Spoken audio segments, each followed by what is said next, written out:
Praise the lord. ખ્રિસ્તમાં વાલા ભાઈઓ તથા બહેનો, દિવ્ય ધ્યાન દિવ્ય સંદેશમાં તમારું સ્વાગત છે. માર્ચ 12મી તારીખ. આ સંદેશ આપણે તમારા સૌ માટે વિશે પ્રાર્થના કરું છું. તમારા બાઇબલ લઈ લો, પ્રભુના વચન સાંભળીએ. લૂકનો ગ્રંથ 11મો અધ્યાય 14થી 23મી કલમ સુધી. એકવાર ઈસુ માણસને મૂંગો બનાવી દેનાર અપદૂતને કાઢતા હતા. અપદૂતના બહાર નીકળતા જ પેલો મૂંગો માણસને વાછા આવી. એ જોઈને લોકો અચંબો પામી ગયા અને કેટલાકે કહ્યું, એ તો અપદૂતોના સરદાર શેતાનની મદદથી અપદૂતોને કાઢે છે. આથી બીજાઓએ તેમની પરીક્ષા કરવા કોઈ દૈવી પરચો કરી દેખાડવાની માગણી કરી. પણ ઈસુ તેમના મનની વાત જાણી જઈને બોલ્યા, જે કોઈ રાજ્યમાં ફૂટ પડે છે તે નાશ પામે છે, ઘર પર ઘર તૂટી પડે છે. એ જ રીતે જો શેતાનમાં જ પોતામાં ફૂટ પડી હોય તો તેનું રાજ્ય ટકે સી રીતે?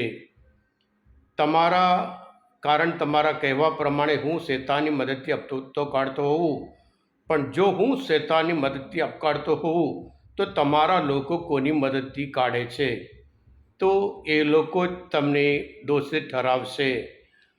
પણ જો હું ઈશ્વરના સામર્થ્યથી અપદૂતો કાઢતો હોઉં તો ઈશ્વરનું રાજ્ય તમારી વચ્ચે આવી ચૂક્યું છે. જ્યારે બળવાન માણસ શસ્ત્ર સજ્જ થઈને પોતાના મહેલનું રક્ષણ કરતો હોય ત્યારે તે મિલકત સલામત હોય છે. પણ જ્યારે કોઈ એના કરતાં વધારે બળવાન માણસ ચડી આવીને તેને હરાવે છે, ત્યારે એણે જેના ઉપર મધાર બાંધ્યો હતો તે વસ્ત્ર ઉતારી લે છે અને તેની પાસેથી લૂંટેલી મત્તા વેચી આપે છે. જે મારી સાથે નથી તે મારી વિરુદ્ધ છે, અને જે મારી સાથે ભેગું કરતો નથી તે વિખેરી નાખે છે. આ પ્રભુની વાણી છે, તે આપણો આધાર છે. ખ્રિસ્તમાં ભાઈ હતા બહેનો, પ્રભુ ઈસુ આ દુનિયામાં ઈશ્વરનું રાજ્ય સ્થાપવા માટે પોતાના જીવન દ્વારા, પોતાના કાર્ય દ્વારા, પોતાના સંદેશ દ્વારા, પોતાના ચમત્કાર દ્વારા ઈશ્વરના રાજ્યની સ્થાપના કરી. અપદૂત કાઢવાનું માત્ર ઈશ્વર કાઢી શકે છે. ઈશ્વરમાં જે સત્તા હતી, જે પાવર હતું, એ જ પ્રભુ ઈસુ એમના શિષ્યોને પણ આપે છે. માર્કના ગ્રંથ 3 અધ્યાયમાં 14 અને 15મી કલમમાં પ્રભુમાં જે પાવર હતું એ જ પાવર એમના શિષ્યોને પણ આપે છે. એટલે આજના શુભ સંદેશમાં આપણે જોઈએ છીએ કે પ્રભુ ઈસુ જે માણસને મૂંગો બનાવી દે અપદૂતો કાઢતા હતા, એને પછી પ્રભુ સાજા કરે, પછી માણસ બોલતો થઈ જાય છે. અહીંયા આ સીનમાં 3 પ્રકારના લોકોને આપણે જોઈએ છીએ. અમુક લોકો એ જોઈને પ્રશંસા કરી, બહુ મસ્ત છે એમ કરીને. અને પછી હજુ અમુક લોકો એવા કે આ તો અપદૂતોના સરદારની મદદ દ્વારા એ કરે છે એમ કહે છે. અને હજુ અમુક લોકો એવા કે અમને દૈવી પરચો બતાવી કરીને કસોટી પરીક્ષા કરે છે. ખ્રિસ્તમાં ભાઈ તબેનું કાર્ય એક જ છે. પ્રભુ ઈસુ અપદૂત વળગેલા માણસને સાજા કર્યા. જેવી દૃષ્ટિ એવી સૃષ્ટિ.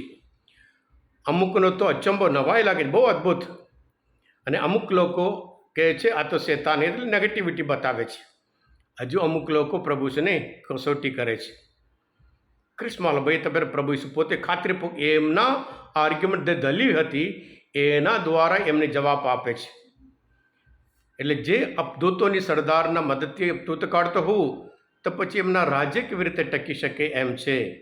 પણ એના કરતાં બળવાન માણસ આવે પછી એને હરાવી શકે એમ કરીને પવિત્ર આત્માની શક્તિ વડે શેતાનની શક્તિને હરાવી શકાય એમ કરીને પ્રભુ આજના શાસ્ત્ર પાઠ દ્વારા ભારપૂર્વક કહે છે. હા ખ્રિસ્તમાં ભાઈ બહેનું, ઈશ્વરને શેતાન ઉપર આમ તો જ્યારે પ્રભુ ઈસુ હાજર થઈ જાય ત્યાં સામે શેતાન ઊભો નહીં રહી શકે. એ પોતે બૂમબાડે, તું અમને નાશ કરવા આવ્યો છે એમ કરીને. એટલે પ્રભુ ઈસુની હાજરીમાં કોઈ શેતાન ત્યાં પ્રભુ એની પાસે જવાની જરૂર નથી, પણ એ પોતે બૂમ પાડતો હોય છે.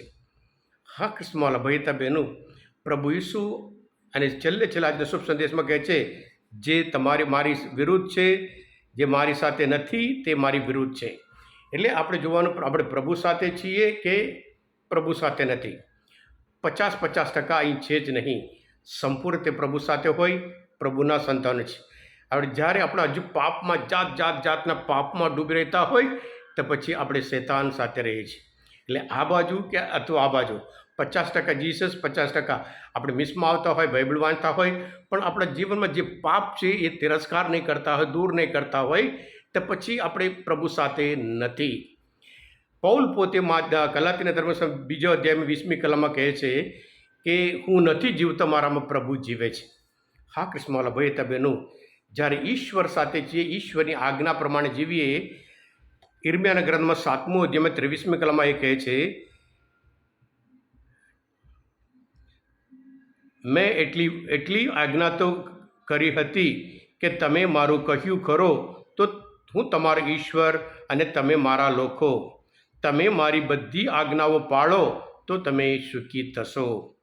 સાથે સાથે ઈર્મિયાના ગ્રંથમાં 7મો અધ્યાય 24મી કલમમાં કહે છે કે પણ તમારા વડવાઓ કરતાં તમારે વધારે, પણ તમે તો મારું સાંભળ્યું નથી, ધ્યાન આપ્યું નથી. તમે હઠીલા થઈને તમારા વડવાઓ કરતાં વધુ ખરાબ રીતે વર્ત્યા છો. હા કૃષ્ણવાલા ભાઈ તબેનું, આપણે પણ પ્રભુના સંતાન તરીકે પ્રભુ વિશેના શક્તિમાં સંપૂર્ણ વિશ્વાસ રાખી આપણે પણ પ્રભુના સંતાન તરીકે જીવીએ. આ પથપૃદ્ધરમાં સર્વ પ્રકારના પાપમાંથી મુક્ત થઈએ. કારણ પ્રભુ આપણને એટલા માટે આવ્યા, જીવન બરપટે જીવન આપ માટે પૃથ્વી પર આવ્યા હતા.